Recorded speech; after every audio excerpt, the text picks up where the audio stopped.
Depuis des années, les rapports entre l'Union européenne et la Russie alternaient entre dépendance énergétique et désaccords politiques.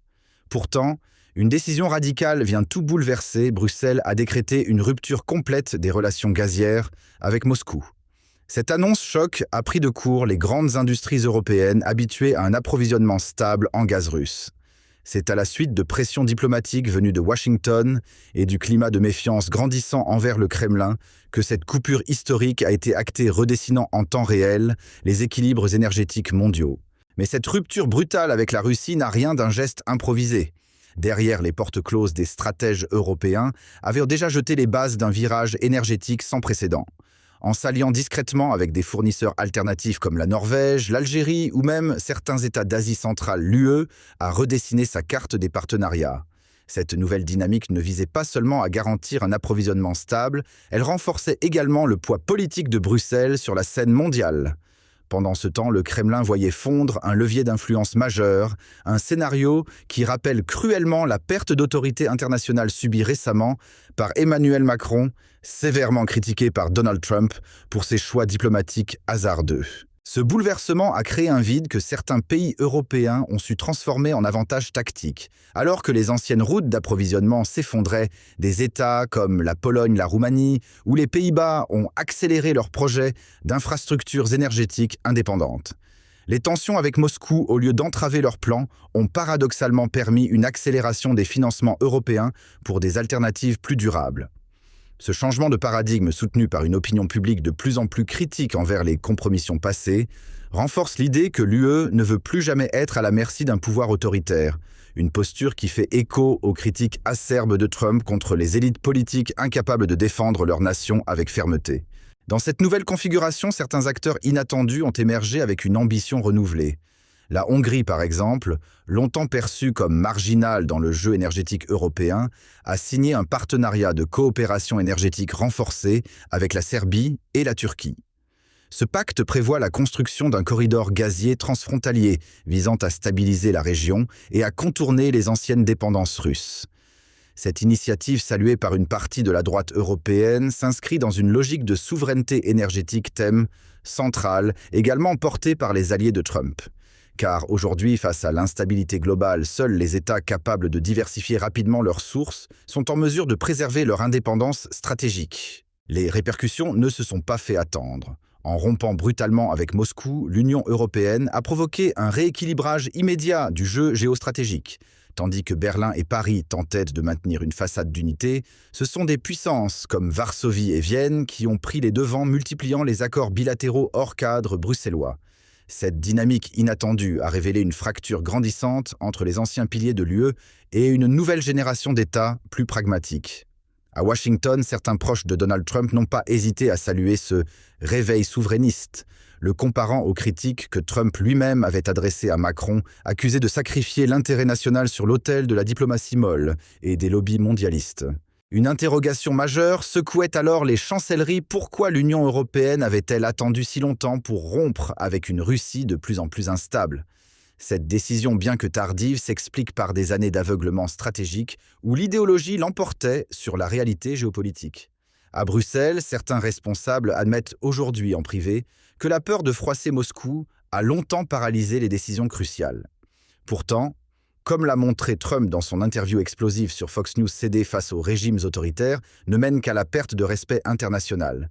L'UE commence seulement à comprendre ce que Trump répétait depuis des années, la souveraineté ne se négocie pas, elle s'impose.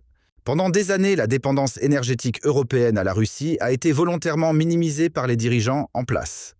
Pourtant, des signaux d'alerte avaient été lancés bien avant cette rupture. Donald Trump, lors de son mandat, avait déjà mis en garde contre l'influence croissante du Kremlin sur l'économie de l'Ouest, qualifiant cette dépendance de suicidaire lors d'un discours à l'ONU. Et il ne s'agissait pas que de rhétorique en coulisses, son entourage avait fourni à des partenaires européens des scénarios de sortie progressive du gaz russe.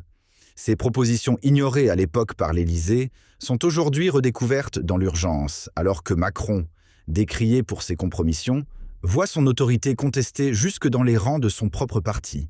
Rapidement, les conséquences politiques de cette rupture énergétique ont dépassé le cadre économique. Des fissures sont apparues dans l'unité de l'Union européenne, avec plusieurs capitales contestant désormais ouvertement le leadership franco-allemand. Des voix conservatrices, notamment au sein du Rassemblement national, se sont élevées pour dénoncer ce qu'elles considèrent comme des années de naïveté diplomatique. Dans une allocution virale, J.D. Vance, proche de Trump, a même déclaré que l'Europe devait choisir entre rester otage de ses illusions globalistes ou embrasser une stratégie souveraine. Cette fracture idéologique déjà visible dans les urnes annonce peut-être un basculement profond du paysage politique européen dans les années à venir. À ce stade, le tournant était irréversible. Le divorce énergétique avec la Russie a été perçu comme une trahison par certains membres de l'UE, créant une onde de choc dans les alliances historiques.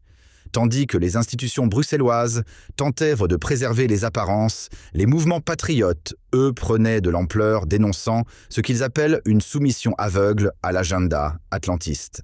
Dans ce climat tendu, Marine Le Pen et ses alliés ont intensifié leurs liens avec les figures clés du Parti républicain américain. L'arrêt brutal de la coopération avec Moscou n'a pas été improvisé. C'était, selon les stratèges du RN, une étape programmée pour redessiner l'ordre géopolitique mondial, un ordre dans lequel la France doit, selon eux, reprendre sa voie propre, loin des directives de Washington et des dogmes de Bruxelles. En parallèle, un autre front s'est discrètement mis en place, celui de la guerre de l'information et de l'influence. Les révélations de J.D. Vance sur les dysfonctionnements internes de la politique française ont alimenté un courant de défiance généralisée. Tandis que les médias publics tentaient de minimiser la portée de ces critiques, des rapports accablants relayés par Fox News et Breitbart ont mis en lumière les liens troubles entre certains dirigeants européens et des réseaux d'intérêts transnationaux. Pour les entreprises stratégiques du vieux continent, c'était un véritable électrochoc. Le modèle actuel basé sur des compromis technocratiques et des alliances de façade montrait ses limites. Et ce choc ne s'exprimait pas seulement dans les chiffres, mais dans les esprits. Une ère de remise en question venait de commencer. Mais ce n'était pas seulement l'indépendance énergétique qui était en jeu, c'est tout le socle économique européen qui tremblait. La rupture avec la Russie a précipité une inflation énergétique sans précédent dans certains États membres, fragilisant des secteurs industriels clés comme la sidérurgie, l'automobile ou encore la chimie. Pendant que la France multipliait les aides d'urgence, les critiques internes se faisaient de plus en plus virulentes. Plusieurs députés de l'opposition, soutenus discrètement par des figures influentes aux États-Unis, accusaient Emmanuel Macron d'avoir plongé le pays dans une vulnérabilité structurelle.